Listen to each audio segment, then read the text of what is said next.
So take two, I think. I'm going to try this again. Hopefully you can anyone see me? Have I gone live? Not too sure. Yes, great. I'm live. I had a sort of a technical glitch earlier. So welcome to lesson 12 of Wednesdays with English with a Twist. I'm Shanti Kumaraswamy Street. And on this very foggy London afternoon, I'm very pleased to be with you. It's not quite 3 o'clock GMT. It's 6 minutes past. I'm so sorry I'm late, but there was a technical glitch and I thought I was live, but I wasn't live, and it was all very, very strange. Anyway, lovely to see you. I hope you're all well. And if you are in the northern hemisphere of the planet, then you are probably still at work, or maybe you're just about to finish and you're going home, and hopefully you've taken a few minutes to take some time out to watch this lesson.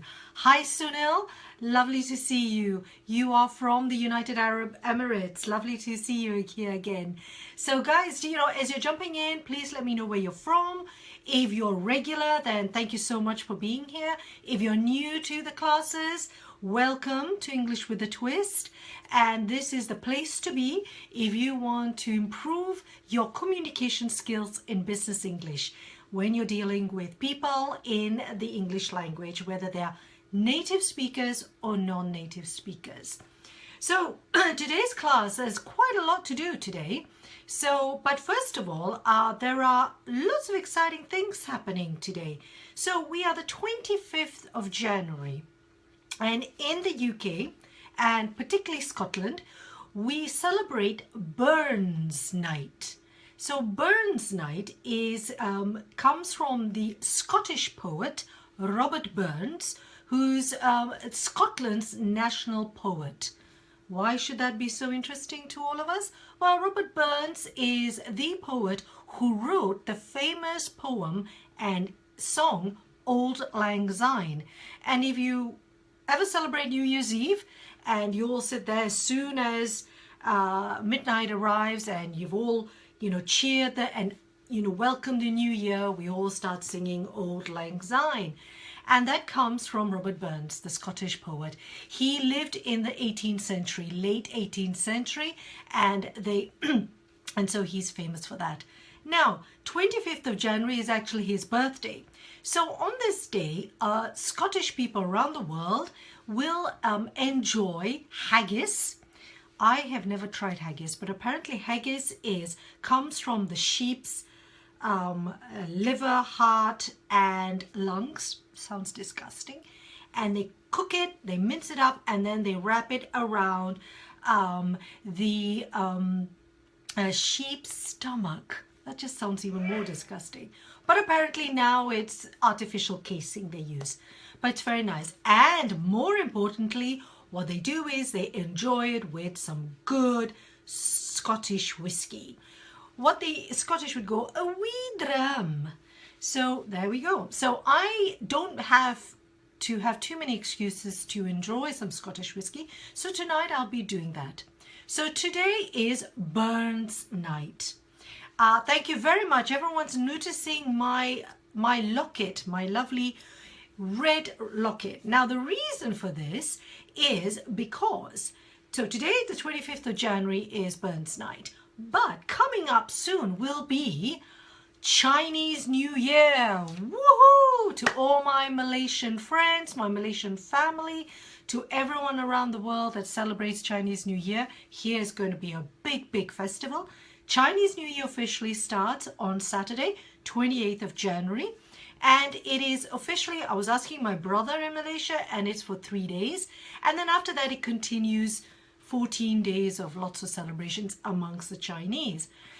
Now, and so because red is a lucky color for the Chinese, I thought I'd wear this. And it also got a Chinese motif. It was given to me by my sister-in-law. So I thought I'd wear it. Now, for Chinese New Year, this year is the year of the Rooster. So I don't know how many of you are going to be celebrating your year. Now, the year of the Rooster, I will tell you, are those who were born in, let me just double check here, 1957, 1969, 1981, 1993, 2005, and this year, 2017.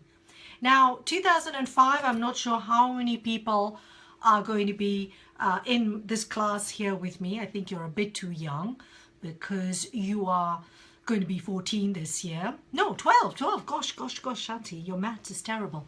But for all those other people, if you're, hands up, sort of, if you were born in 1969, 1957, 1981, 1993, this year is your year.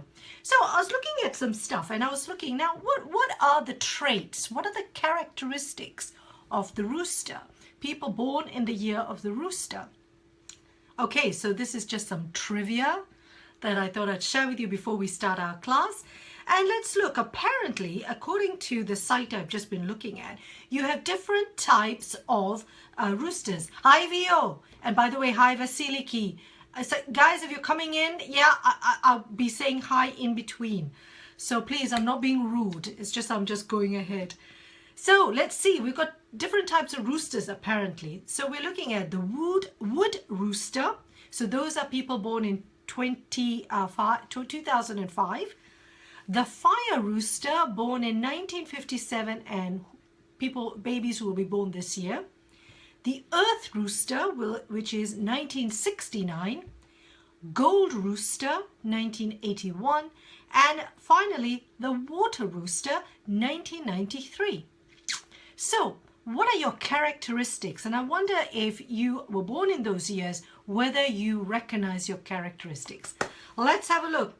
For you born in 1957, the fire rooster, here are your characteristics. This is some good practice of adjectives, guys. Here we go. You are trustworthy and you have a strong sense of timekeeping and great responsibility at work. Fantastic. So you're responsible, trustworthy, and you are always on time. Fabulous, guys. Good. So you are the fire rooster, 1957. The earth rooster, let's have a look then, 1969. So you are lovely, generous, trustworthy, and popular with your friends. Oh, guys, do you recognize yourself in all those characteristics? Yeah, tell me about it. Go on, drop me a line, send me a comment. The gold rooster, 1981. What are you like? You are determined. You are brave. You are perseverant. You persevere. You will not give up. You will keep going. And you are hardworking.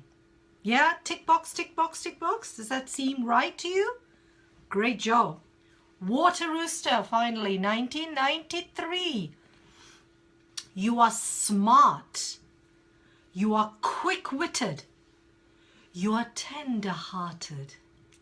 And you are compassionate. Lovely adjectives here. And I wonder, anyone born in 1993? Let me know. Give me a hands up and see whether you recognize yourself in all those characteristics. Some lovely adjectives there. I will drop those in the notes later after this class. So great. So we have Chinese New Year coming soon. Now in Malaysia, when I was growing up, when Chinese New Year was coming up, we would say Kong Hee Fat Choi to wish everyone Chinese New Year. And we would get the red packets. And so then they would, and we would get money in them. And it was wonderful. I loved it because my brother, my siblings and I, we would make so much money at the end. So there you go. Hey guys, 1970s, 1989, 1969. Okay, so someone's here there who just told me 1969. Frederic, you're the rooster. So you're an earth rooster. Wonderful. 1989. How about the 70s? Well, the 70s will be lots of years. 1987. No, we're missing. So I need to know. I'll have to look at all the different years. I'll send you a link on, if you're interested in the Chinese zodiacal signs, to give you, you know, so that you can see where you are. It's a great way of also learning some adjectives. And so that'd be great. 1988. For if you want to know, I was born in 1966. I know, I'm nearly 51. And I was born in the year of the horse. So hey guys, the horse, here we go. Anyway, now listen, talk about small talk, huh? Starting off with this lesson. Here we are. I started with Burns Night, Robert Burns, so a bit of Scotland, and now I moved on to Chinese New Year. So it doesn't get a bit of trivia talking about something new. Great, Vasiliki, you're a horse, just like me. Yay, horses rule. 1978. Oh my goodness, Vasiliki, you're super young. This is so unfair. Anyway, never mind, whatever. Right, okay guys, so I promised you a lesson on business meetings. Hey, Junkal, 1966, we rock. Year of the horse, just with Vasiliki. She's just 12 years younger than us. Never mind. Okay, going back. Now, let's get down to business, people. We've done the small talk. We've chatted. We've introduced some things that's happening today and coming up soon. So let's look at today's lesson, which is all about phrasal verbs. Hey, I know phrasal verbs. Who loves phrasal verbs in English, guys? Give me a thumbs up, thumbs down, whatever you want to do. Who's like, oh God, don't phrasal verbs. Most people, when I hear them telling me, they get, oh, Shanti, please, you know. And, you know, most of my clients will say to me, you know, Shanti, can I just have a list of phrasal verbs so that I can learn? I think, sure, no problem. Here, I can give you loads and loads of lists of phrasal verbs. And then one of the things will be, and then I say to them, right, guys, so you've got this list. Now what are you going to do with it? Now that you've got this list of phrasal verbs. Cloud 9 is actually an idiom, Harpinder. I just thought I'd tell you. Not quite a phrasal verb.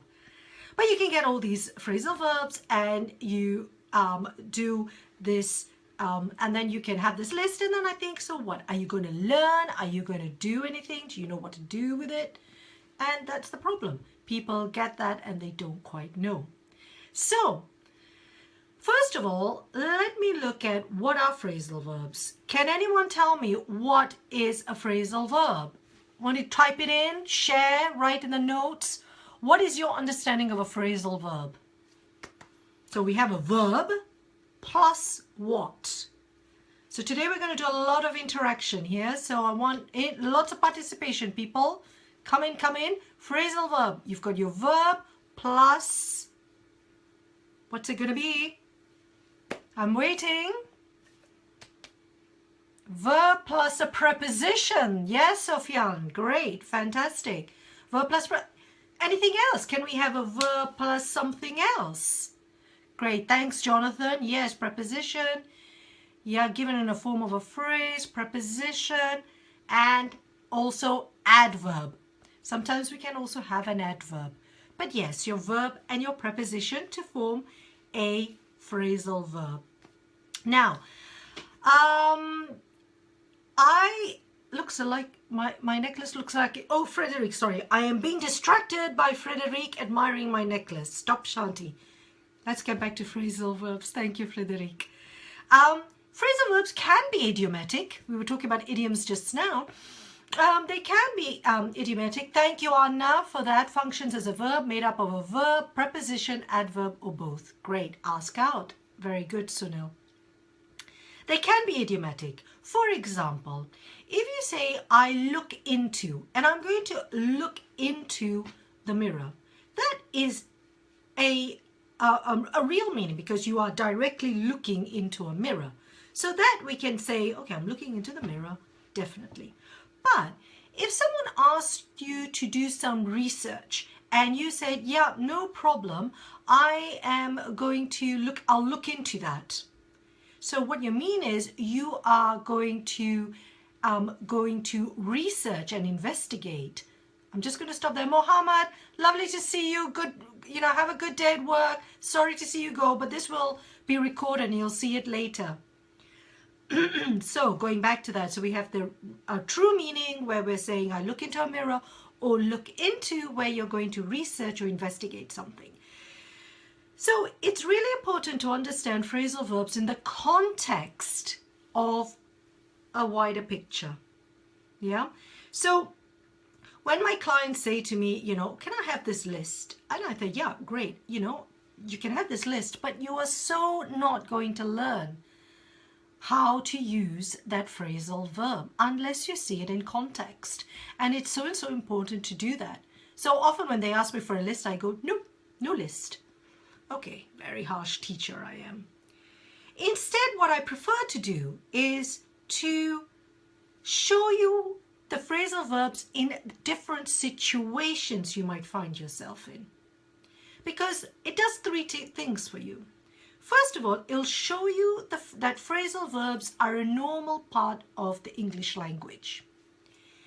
It also makes sure that you don't get too overwhelmed by this whole list of phrasal verbs. Nothing worse than having 50, phrasal verbs all in a list, and you have to learn them and you think, I'll never remember that. Of course you won't. So dull and boring. And finally, it gives you the practice by seeing that phrasal verb in the right context. And because you've seen it, and because you can associate with the context, it has more meaning, and consequently you will remember it better. I've seen it, I've done it, trust me, it works. So in today's class, I thought what better way to do it than looking at business meetings. So we love using phrasal verbs in the English language. So let's look at a situation. And let's look at how we could incorporate those phrasal verbs in the scenarios of meetings. So picking those phrasal verbs. So you're likely to find those used by native and non-native speakers in English. So what I'm going to do here, and this is a post I wrote last year, and I'm going to read out this post, and it's all about meetings. Now, I hope you've got pen and paper ready. In fact, I should have asked you to do that. If you've got something ready here next to you, do write it down, because I'm going to read it out, and I want to see whether you hear and pick up phrasal verb, the phrasal verbs that I give you. And then after that, I'm going to go back and look at what they mean in that context. Okay, are we ready? Are we good to go? Can everyone tell me you're ready? You're okay for me to proceed? I'm waiting. I am waiting for everyone to tell me. Excuse me, I have a bit of a horrible cough, so I'm just going to take a slurp of water. All right, people are a bit slow. Great. Yes, I'm seeing thumbs. Good. Super. So let's look at some. Oh, Harpinder, you just need to wait. Okay, you're going to get your paper, pen and paper. Good, your game. Fantastic. Sunil, I'm loving the language you're coming out with. All right, let's look. Let's go for it, guys. All right.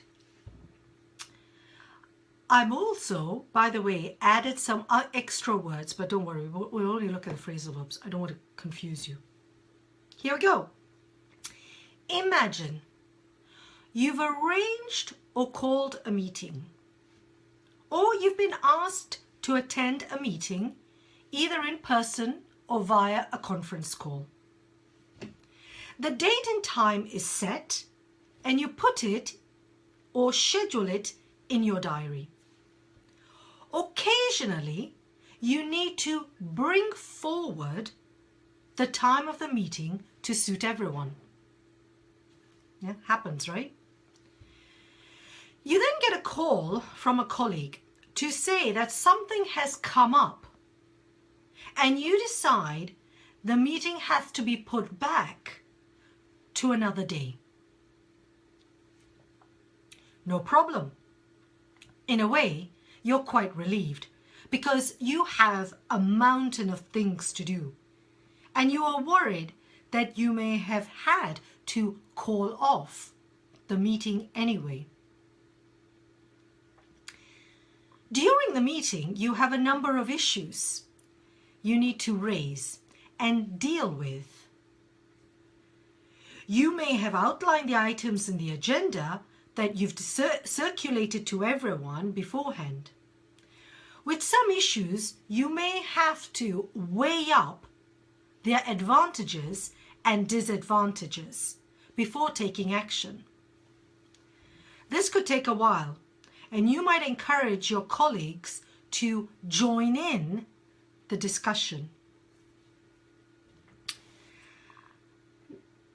Sometimes you need to look into a matter before taking a final decision.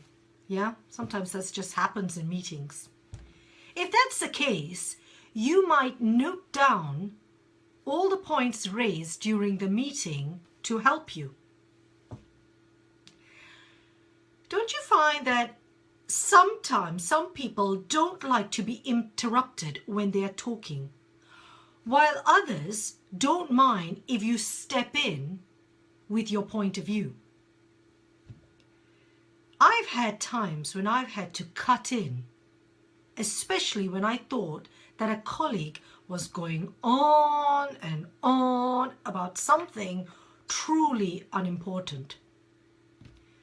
There is always someone in a meeting, don't you think, who just keeps rabbiting on about some subject that no one else is interested in.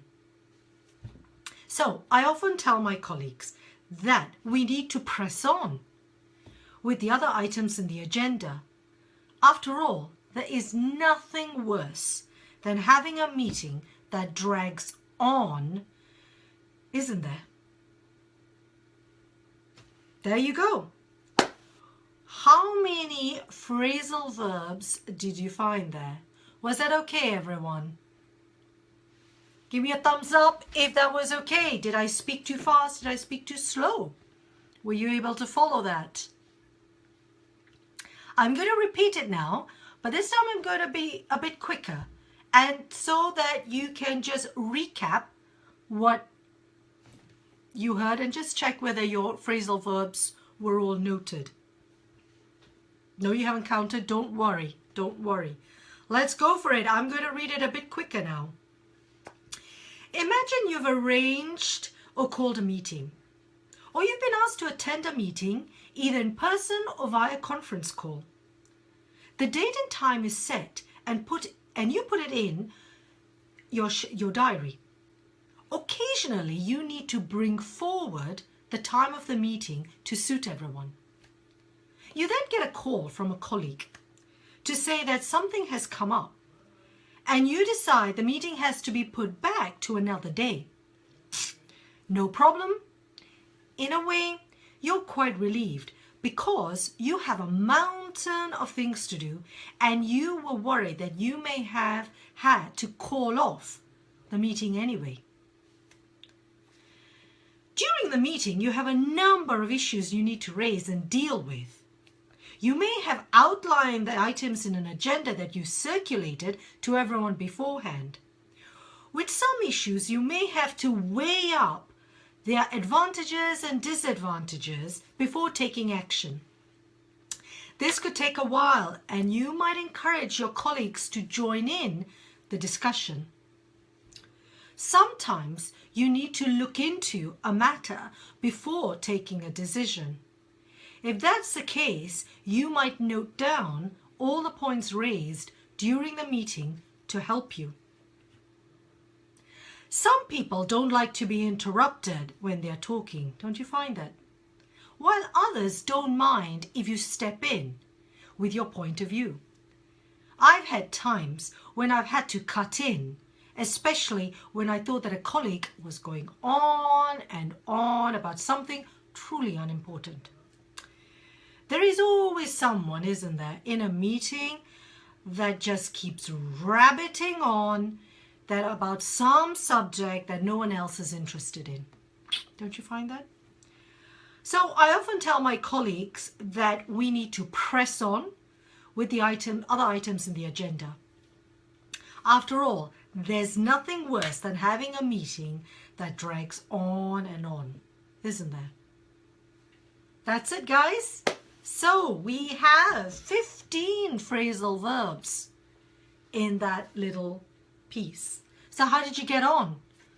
Well, good. I've noticed some of you responding and making and actually giving me what it means. So that's great. Cool. So let's go over them, shall we? Right. Okay. So we had the first one was to bring forward a meeting. So bring forward a meeting. So sometimes you set a meeting date, but then you might have to bring it forward, which means what? Is it later or earlier than expected? So we have to, when we bring something forward, we are making it earlier.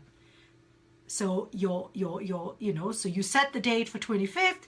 Now you've had to change it. You bring it forward, so you have it earlier. Okay, Anna, actually you don't cancel it. To bring it forward is to make it earlier. Then you get a call from this colleague and they say to you, oh, something has come up. I'm not going to be able to make that meeting. Something has come up. So this come up, what does that mean? Something has happened. Something's come up, something unexpected has come up, has happened. So you think, oh gosh, okay, no, you know what? I'm going to have to maybe put back this meeting. So put back is what? So if I am due to see someone and then something comes up and I have to put it back. In other words, I have to delay. I have to postpone the meeting to another date, a later date. So the opposite of bring forward is to put back, is to delay it, postpone it. So no problem, you're relieved because you think, gosh, I was really busy, fine. And you were worried that, oh God, you were so busy that you might have had to call off the meeting altogether. So call off, in that case, is that postpone or is that cancel? So if you have to call off a meeting, it means you actually have to cancel the meeting. So Anna, call off means cancel. Great, okay. Now, if you have to deal with a lot of issues during a meeting, it means that you have to manage a lot of issues. We have to deal with a lot of issues. We can also deal with a lot of problems. You're managing that situation. Great. Now, we have to sometimes, with those issues in a meeting, have to weigh up. So what are we looking when we are weighing up things? You're thinking carefully about. Yeah, so you're weighing up, you're looking at things and you're thinking, okay, what issues are more important, what are less important, blah, blah, blah. So you're weighing up. Now, and if you need to weigh up and you need to think carefully, then you want your colleagues to join in the discussion, which is to participate. I asked you, join in, come on, join in this discussion, join in this lesson, comment, which is to participate, to join in. Why don't you join in? Join in the party. Fab, great. Now, sometimes you need to look into certain issues when you're in a meeting, so you're discussing something and you go, right, okay, this item needs further examination, so we need to look into it. We need to investigate it, do more research. So look into something. Could you look into that for me and get back to me? That's another one. We have get back to me, come back to me, let me know. Great. So look into. And, of course, if someone gives you a task and you're chairing that meeting and you go, okay, so Anis, could you look into that matter and come back to me? Yeah, sure. Now, if you're going to remember that, you're going to have to note it down. So you're going to write it down. So note it down. We also say sometimes make a note, but that's an expression, that's not a phrasal verb. Join in. You join a lesson is to attend that lesson, but you join in actually means to participate, Manoli. So that's a slightly different meaning. So join in is actively participating. Okay, now we have to sometimes you have people's points of view, and then you don't have a problem stepping in. So stepping in is interrupting. Good. Jot it down is also another one. Good one, Vasiliki, without the E. So it's J-O-T. Great. So you step in. So you interrupt. Now, there's another one there where you go, but sometimes I have to cut in. Yeah, especially when I think that a colleague is going on. So I have to cut in. What's the difference? We have two phrasal verbs here that mean to interrupt. To step in and to cut in. Now, step in could be more gentle. You're stepping in. So you say, if I may just step in here, and maybe you want to add something. But if I'm cutting in, because maybe people are arguing, or then you have to interrupt quite forcefully and go, hey, that's it. Okay, guys, I think we're going to stop there. We're going around in circles. So you cut in is a bit more abrupt, a bit more forceful. Your stepping in is a bit more gentle. So it depends on your context again, doesn't it? So, but they both mean interrupt. So when do you use them? And in that context, you will see the tone of how they're using that phrasal verb. Now, your colleague that goes on and on, they're going on. Now, they're going on, they keep talking, they don't stop. Now, do I like that? Is that good? Is that bad? Does it have a positive feeling or a negative feeling? They like to go on and on. Oh, I get so bored in this meeting. So when someone keeps going on, they're continuing, but without stopping, but it has a negative feeling. You're a bit disapproving, just like, we can't just stop talking. Yeah, so you go on, going on. Similarly, rabbiting on. Rabbiting on is... Vasiliki making me laugh. Hypnosis. Yeah, they keep going on and there'll be the one that goes on. Maybe they have those voices that are really droning, monotone. And eventually you start falling asleep, especially if it's a meeting straight after lunch. Really serious problem there. Nightmare. Anyway, then you've got the one that keeps rabbiting on. And this rabbit, spelled like a rabbit, the animal, rabbiting on. And it's an informal way of saying it. And this rabbiting on, what are they saying? So they're going on, they're talking, they're continuing. But rabbiting on is actually rabbiting on and not saying anything terribly important. Just going on and on and on. You're like, okay, what's your point? Just talking about nothing interesting. Oh, it just loves rabbiting on. Again, a negative tone there. Oh, just hate going into a meeting with, Luke. He keeps rabbiting on. So we have that. Two phrasal verbs to mean to continue. One has one negative tone, the other one even more negative. So it all depends on how you're using it. So if someone says, oh, God, he just rabbits on, you know that not happy with that. Hi from Paris. That's lovely. You as foggy as we are in London? Hi, Said. Lovely to see you. Okay, so we need to press on. Okay, so we're talking, these people are going on and on and on, and they go, come on guys, we need to press on. We need to continue. We need to go on. So again, another word for continue, but we need to press on. Press on, negative, positive, or maybe neutral.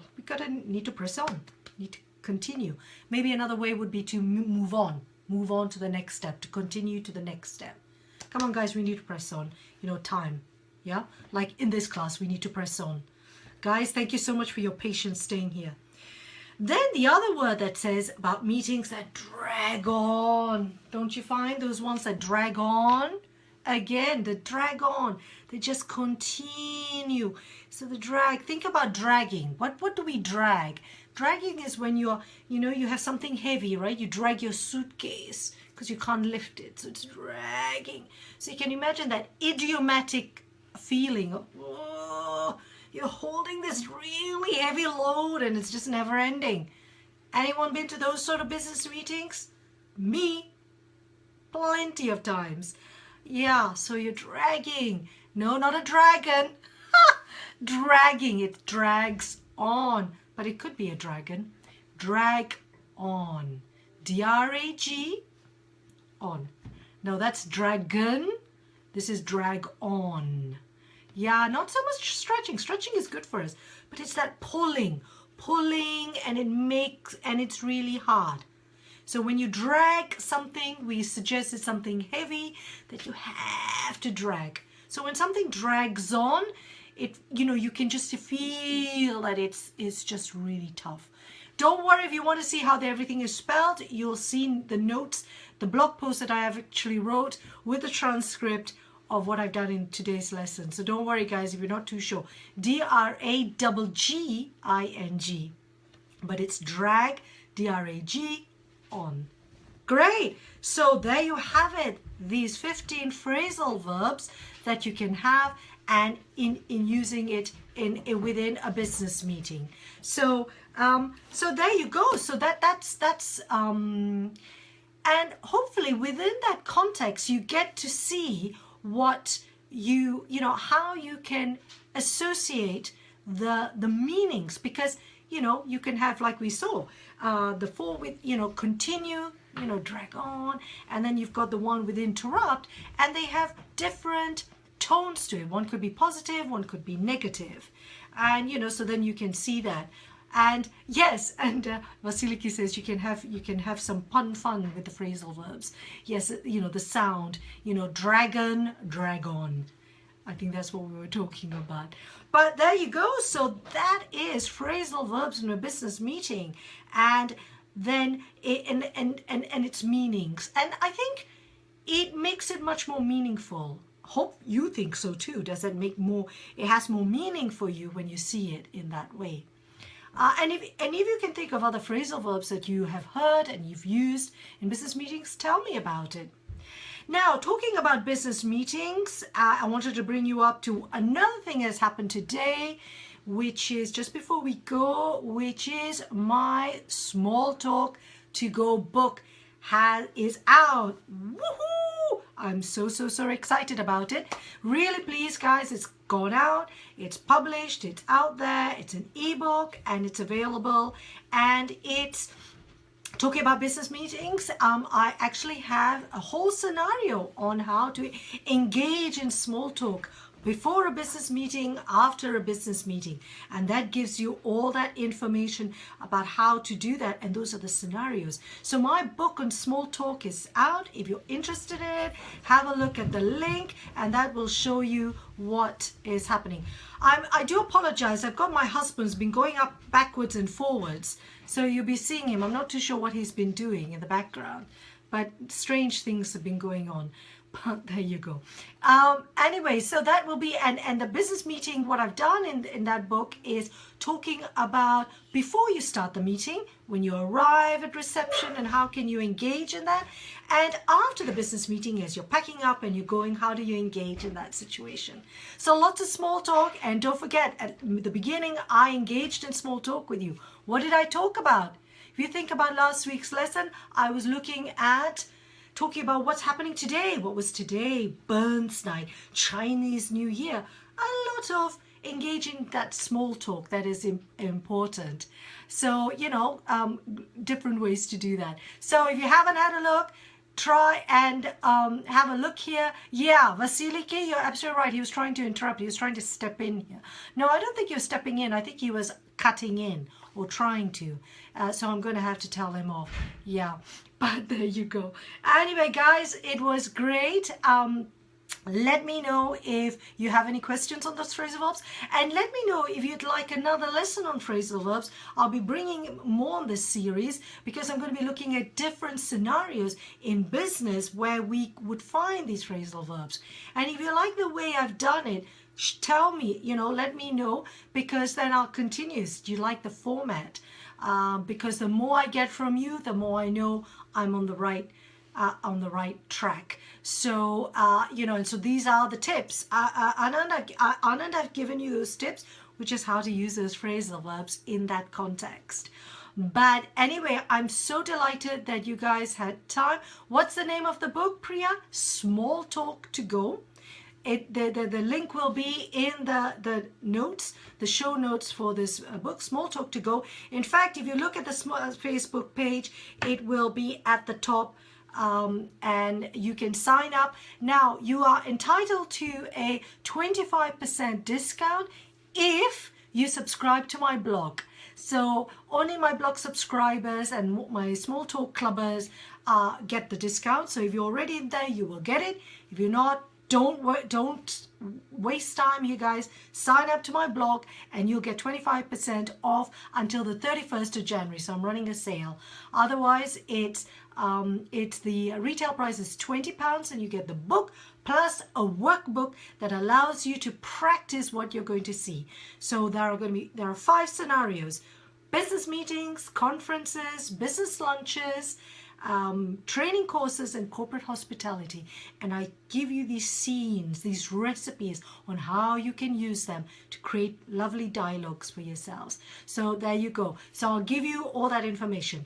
Right, next class, guys, is next week, the 1st of February. So that is Wednesday, 1st of February, 3 p.m. GMT, here on the Facebook page. Be here or be square. No, be there or be square, sorry. That's an expression that we use in English. But in the meantime, thank you so much for contributing. Thank you for being here. And great seeing you guys. And I hope you enjoyed the lesson. All the links will be here. It's recorded. You will get to see that. If you can't attend the live lesson, you'll get the recording. So no problem. And all the information you need to do with this lesson. This is me, in the meantime, Shanti Kumaraswamy Street from English with a Twist. Thank you so much, Anna. That's lovely. Love you too, guys. From English with a Twist and Wednesdays with English. This was Wednesdays with English with a Twist. Ciao for now. Have a fantastic week. And if the Chinese New Year is you and you are a rooster, happy Chinese New Year. Namaste Vasiliki. That was lovely. Take care, guys. Ciao for now. Bye.